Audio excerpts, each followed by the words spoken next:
I recently got my first credit card, the HDFC Diners Club credit card.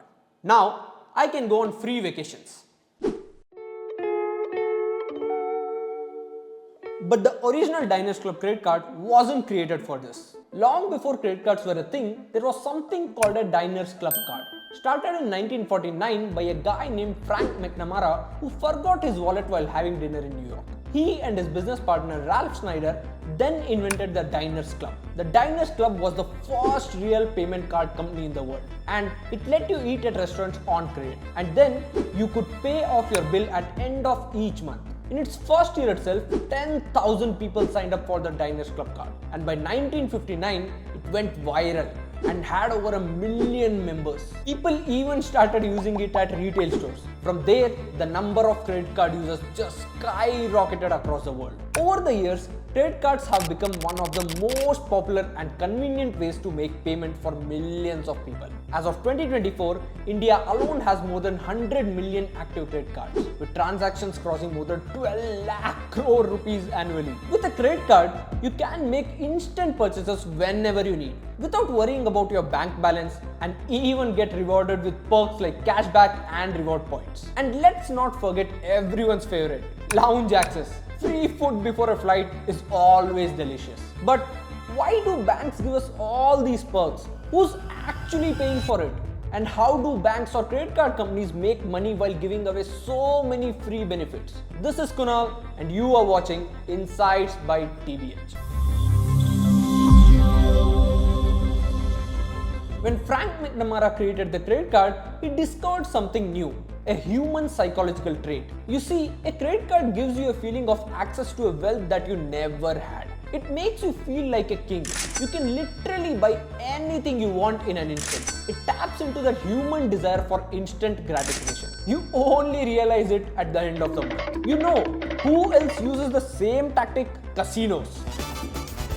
If you have ever been to Goa, then you would have definitely been to a casino. The casinos give you unlimited food and expensive drinks the whole time you're there. They're not doing it out of kindness. They know they'll make much more money from you than they are spending. Credit card companies also work in the same way. They give you all these perks and freebies because they know they can make money from you. Let me break down how they make money. The first major source of their income is merchant fee. Every time you swipe your credit card, the shop or business you're buying from pays about 2 to 3% of the transaction value to the card company. And in India alone, there were about 3.6 billion credit card transactions last year. So the 2 to 3% adds up to thousands of crores every year. And this is just the beginning. The real profit comes from people who don't pay their bills on time. The interest rates are usually around 30 to 40% annually. If you have a credit debt of 1 lakh and miss paying the bill, you'll be paying 3 to 4,000 rupees as interest every month. And the no-cost EMI is another clever trick these credit cards have. There's no such thing as no cost. Someone is paying for it, which is why it's called no cost and not interest free. Usually, the merchant pays a higher fee, which is already included into the product's price. So you end up paying the same or sometimes more than the cash price, just spread out over a few months. Sometimes this is also hidden as a convenience fee. Late payment fees, interest charges and penalty fees make up about 70% of a credit card company's income. For every disciplined credit card user who pays their full bill on time, there are many others who fall into the trap. These companies are not really in the business of convenience. They are in the business of selling debt. And what's even more worrying is how they are now targeting younger people with flashy ads and influencer partnerships. They make credit cards look like a lifestyle upgrade instead of a financial tool. They sell this dream of luxury living but skip to highlight the responsibility that it comes with. Now, I know this video is about the dark side of credit cards, but there are some advantages to it and it can be helpful sometimes.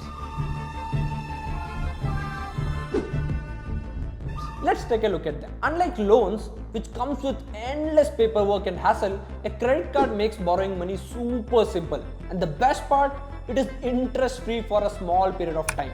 Basically, you can use your card now and pay for your purchases after 45 to 50 days. It is tempting, right? Who doesn't want free money? Let me break down how this works. But first, let's understand what a credit cycle is. Every credit card has something called a statement date. This is when they generate your monthly bill for all the purchases you made the whole month. And a payment date. which is usually 20 to 21 days after your statement date. But here's the interesting part. Any purchase you make right after your statement date gives you the longest interest-free period. For example, the statement date for this HDFC Bank credit card is 1st of every month and the payment due date is 21st. Now, if I buy an iPhone with it on 2nd Feb, that is right after my statement date, then the purchase will appear in the March 1st statement and I'll have until 21st March to pay for this iPhone. That's almost 50 days of interest-free credit. But if I make the same purchase on 28th Feb, I'll have to pay back the money within 20 days. So if you're smart about it and make your purchase just after the statement date, you get the maximum time to arrange your money without paying any interest. This is very helpful when you need to make big purchases but don't want the immediate pinch on your wallet. But this works only if you pay your full bill amount, or else you fall into the vicious cycle of minimum due trap. I'll explain the whole trap in some time. Second point is how they can really help boost your credit score. Think of your credit score as your financial report card. It shows banks how good you are with managing money. When you use your card responsibly and always pay your bills on time, you build a strong credit history. And a good credit score means banks trust you more and offer you loans at a lower interest rate. Now, here's the fun part. Most credit cards come loaded with perks. You get cashback, reward points or discounts almost every time you swipe. And you can use them to book flight tickets, collect air miles or even pay your credit card bills in future. And if you're shopping online or making big purchases like electronics or booking holidays, credit cards usually have exclusive deals and discounts. And the most important benefit is the emergency fund. In unexpected situations like medical emergencies, your credit card can give you access to instant funds. You don't need to break your FD or touch your investments. It's like having a financial safety net ready whenever you need it. Remember the minimum due trap? It is one of the biggest traps people fall into. In India, about 40% of credit card users only pay the minimum due amount each month. This is an amount that's displayed on top of your credit card statement. It is just a small percentage, usually around 5% of your total bill. Paying this amount helps you avoid late fees and doesn't affect your credit score. But banks start charging interest on the remaining balance immediately. Now, here's the trap. If you keep paying just the minimum due amount every month, you'll fall into what's called a revolving debt cycle. Each month, your balance grows because of the interest, but you are only paying a small percentage of it. Over time, your total due amount becomes huge. That feels impossible to clear. And to clear this debt, most people either take a loan or end up borrowing money from family or friends. Another downside is using a credit card can create a false sense of security. Since your bank balance stays the same, it's tempting to swipe the card for everything, thinking I'll deal with it later. But this can make you lose track of how much you have actually spent. Before you know it, your credit card bill is out of control and you're struggling to pay. RBI has reported a 166% increase in the credit card fraud cases in 2024, with over 36,000 incidents valuing over 14,000 crore rupees. That's not just a number.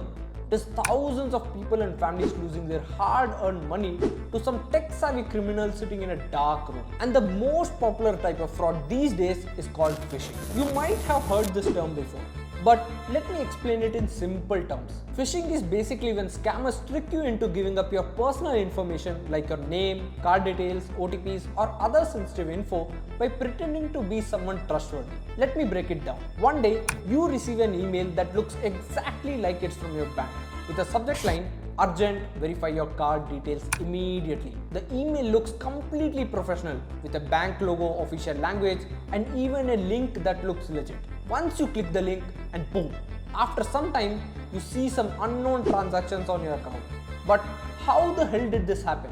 You didn't even share the OTP with anyone. Here's how it works.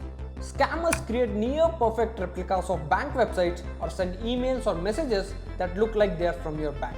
They might say your account is suspended, there's a security issue, or you have won a prize. And when you click the link, an SMS reader app is downloaded on your phone or the scammers get remote access to your mobile. And without you realizing, all your SMS and OTPs are being forwarded to scammers. Second most popular fraud technique is called skimming. This type of scam is very popular in the US, but has recently picked up trend in India. In this type of scam, the scammers take away all your money by creating a clone of your card. It can be at a shop where you are swiping your card or at an ATM as well. Yes, you heard that right, at an ATM. Imagine, after dinner, you hand over your card to the waiter for swiping at a restaurant. The waiter first swipes the card and then inserts it in the POS machine. What you don't see, when he swiped the card, the device attached to the card reader copied your card's magnetic strip data and stored it. And the waiter also notices the PIN you entered or can get it via the CCTV. Now, he has both the information, the card details and the PIN. Later, the scammer creates a duplicate card and starts spending your money like they have won a lottery. In one such shocking case in Pune, a gang was caught with over 500 clone cards and had stolen more than 3 crore rupees in just 6 months. There's also a fake call center scam where scammers pretend to be bank officials. Netflix has made a whole series on it named Jamta. There are many more kind of frauds. I'll add the link in the description. Make sure to go through them. So, how do you protect yourself in this wild digital world? Never click on a suspicious link or emails claiming to be from your bank. Always check the website URL. Look for HTTPS and the bank's official domain. Make sure to use two-factor authentication wherever possible and never share CVV or OTP with anyone, whatever the emergency might be. And always use a private Wi-Fi while making financial transactions. Banks are fighting back too. Advanced AI systems now detect suspicious transactions within milliseconds. But here's the brutal truth. The scammers are getting smarter. For every security measure the banks implement, hackers are developing 2 new ways to break through. Your best defense, stay informed and stay alert. If you enjoyed this video and learned something, please hit the like button and make sure to smash that subscribe button, and we'll see you in the next one. Bye bye for now.